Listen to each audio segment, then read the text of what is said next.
स्वागत है आप सभी बच्चों का आपके अपने YouTube channel Arvind Bidlan classes में। तो बच्चों, जैसा आप देख पा रहे हैं, आज का जो हमारा टॉपिक है वो आप बच्चों को पता है, जैसे कि आपकी एक हमारे अतीत की बुक है उत्कर्ष के नाम से। और ये उत्कर्ष की जो बुक है उसकी वर्कशीट नंबर 2 है। दिल्ली के सुल्तान टॉपिक पर ये वीडियो बनाई जा रही है, ठीक है, क्योंकि आप बच्चों को पता है कि दिल्ली के सुल्तान इम्पोर्टेंट चैप्टर है और ये आपके फर्स्ट टर्म के सिलेबस में भी है। तो आज इस वीडियो के माध्यम से हम दिल्ली के सुल्तान से संबंधित कुछ महत्वपूर्ण जानकारी प्राप्त करेंगे जो आपके जो एग्ज़ाम्स के पॉइंट ऑफ व्यू से बहुत इम्पॉर्टेंट है, ठीक है। तो जो बच्चे चैनल से नहीं जुड़े हैं, चैनल को सब्सक्राइब कीजिएगा, वीडियो अच्छी लगी तो उसको लाइक कीजिएगा और आगे दूसरे बच्चों को भी शेयर कीजिएगा, ठीक है। तो चलिए शुरू करते हैं। तो बच्चों, जैसा आप देख पा रहे हैं यहाँ हमें दिया हुआ है दिल्ली के सुल्तानों के बारे में जानकारी प्राप्त करने के स्रोत, ठीक है। तो हमें दिल्ली के सुल्तानों के बारे में जानकारी कहाँ कहाँ से मिलती है, आप एक फ़ोटो देख पा रहे हैं यहाँ पर दिल्ली के एक सुल्तान की फ़ोटो दी गई है और इस सुल्तान का नाम है मोहम्मद बिन तुगलक, ठीक है। और ये मोहम्मद बिन तुगलक जो है ये दिल्ली का सुल्तान था। इसका जो बच्चों टाइम पीरियड है वो साल 1325 से लेकर 1351 तक इसका टाइम पीरियड है, ठीक है। और ये जो सिक्के आप देख पा रहे हैं, ये सिक्के मोहम्मद बिन तुगलक के समय के सिक्के हैं जो मोहम्मद बिन तुगलक ने अपने टाइम पीरियड में चलाए थे, ठीक है। तो दिल्ली का बहुत फेमस सुल्तान था। इसके बारे में कहा जाता है कि इसने अपनी राजधानी को स्थानांतरित कर लिया था। पहले इसकी राजधानी दिल्ली हुआ करती थी, लेकिन ये किसी कारणवश अपनी राजधानी को दिल्ली से दौलताबाद ले गया था। और दौलताबाद कहाँ पर है? दौलताबाद महाराष्ट्र में है, ठीक है बच्चों। तो चलिए शुरू करते हैं इसके बारे में जानकारी। जैसे यहाँ पर दिया हुआ है, दिल्ली के सुल्तानों के बारे में जानकारी प्राप्त करने के लिए अभिलेख, सिक्के, स्थापत्य कला, भवन निर्माण कला एक प्रमुख स्रोत है, ठीक है। तो हमें अभिलेखों से, सिक्कों से और भवन निर्माण कला से दिल्ली के सुल्तानों के बारे में जानकारी, इनके सुल्तानों की जानकारी हमें मिलती है। इसके अतिरिक्त इतिहास, तारीख, तवारीख से दिल्ली के सुल्तानों के शासनकाल की प्रशासनिक, राजनीतिक, आर्थिक और सैनिक गतिविधियों की जानकारी प्राप्त होती है, ठीक है।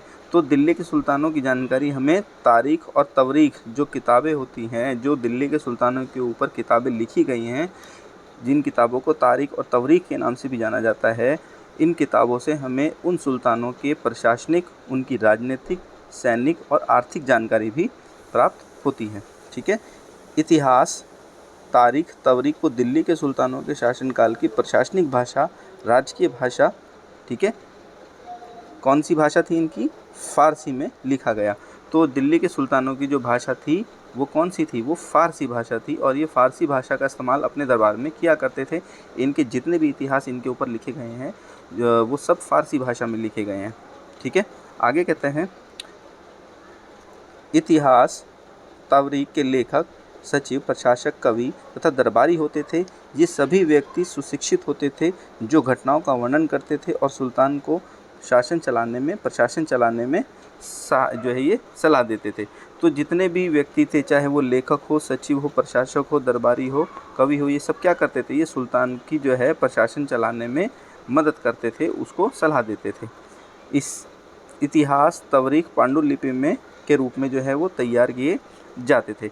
तो तवारीख जो है, इस पैराग्राफ से हमें ये समझ में आता है कि जो तवारीख है ये दिल्ली के सुल्तानों के बारे में एक बहुत बड़ी जानकारी हमें देता है। और तवारीख को बनाने वाले जो भी व्यक्ति थे उस समय में, चाहे वो कवि हो, चाहे वो सुल्तान के दरबार में रहने वाला दरबारी हो, वो सब जो है तवारीख को बनाने में महत्वपूर्ण भूमिका निभाते थे और साथ ही साथ सुल्तान को प्रशासन चलाने में भी मदद करते थे, ठीक है। चलिए आगे देखते हैं।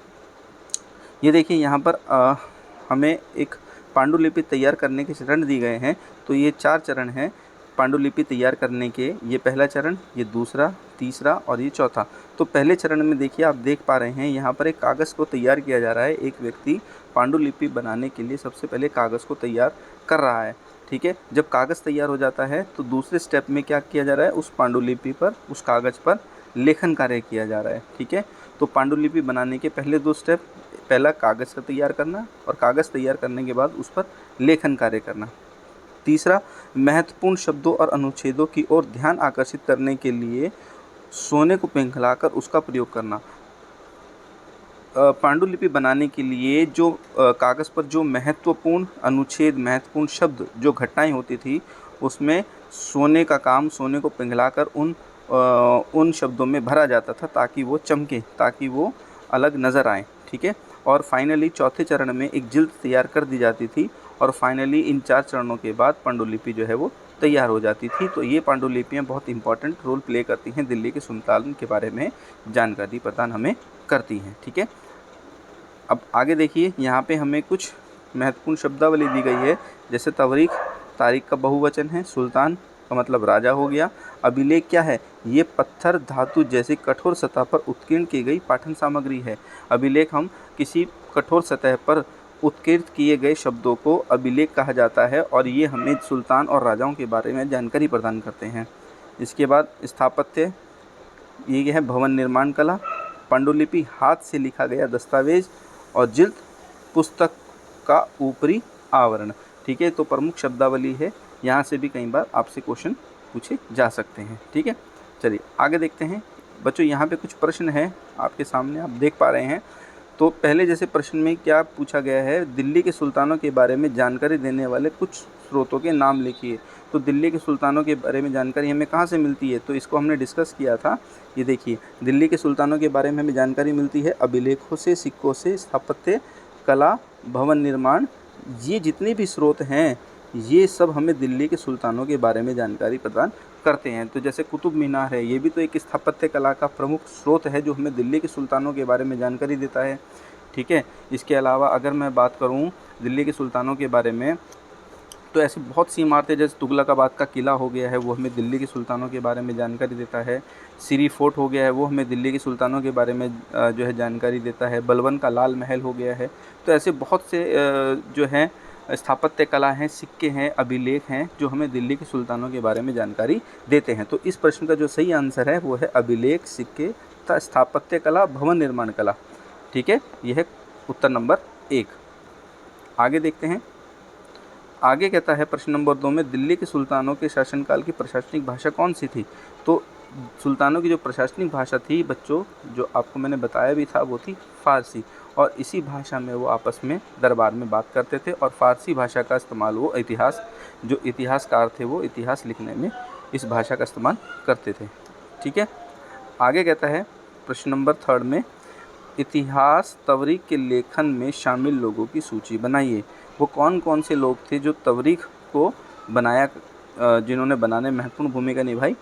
तो वो कौन से लोग थे, देखिए यहाँ पर है, ये रहा, देखिए, इतिहास तवरीख के लेखक, सचिव, प्रशासक, कवि और दरबारी, ये वो लोग थे जो तवरीख को बनाने में महत्वपूर्ण भूमिका निभाते थे। और साथ ही साथ ये व्यक्ति एक पढ़े लिखे सुशिक्षित होते थे जो राजाओं को समय समय पर सलाह देते थे। दिल्ली के सुल्तानों को जब कभी सलाह की ज़रूरत पड़ती थी तो वो इन लोगों से सलाह लेता था, ठीक है। और ये लोग राजा के जो है वफ़ादार हुआ करते थे। चलिए आगे देखते हैं। आगे प्रश्न दिया गया है हमें, प्रश्न में कहता है पांडुलिपि तैयार करने के चरण लिखिए। तो पांडुलिपि कैसे तैयार की जाती है, तो इसको जैसे मैंने बताया यहाँ पर आपको, ये 4 चरण हैं पांडुलिपि तैयार करने के। पहले चरण में कागज़ को तैयार किया जाता है, दूसरे चरण में उस पर लेखन कार्य किया जाता है, तीसरे चरण में जो महत्वपूर्ण शब्द है उसमें सोने को पिघलाकर जड़ा जाता है ताकि वो शब्द चमके, और चौथे चरण में फाइनली एक जिल्द तैयार की जाती है और इस चौथे चरण के बाद जो है वो पांडुलिपि तैयार हो जाती है, ठीक है। तो ये 4 तरीके हैं, ये 4 स्टेप हैं जिससे एक पांडुलिपि को तैयार किया जाता है, ठीक है बच्चों। चलिए आगे देखते हैं अगला प्रश्न। अगले प्रश्न में कहता है, अगर आप सुल्तान होते तो किस भाषा को प्रशासकीय भाषा बनाते और क्यों।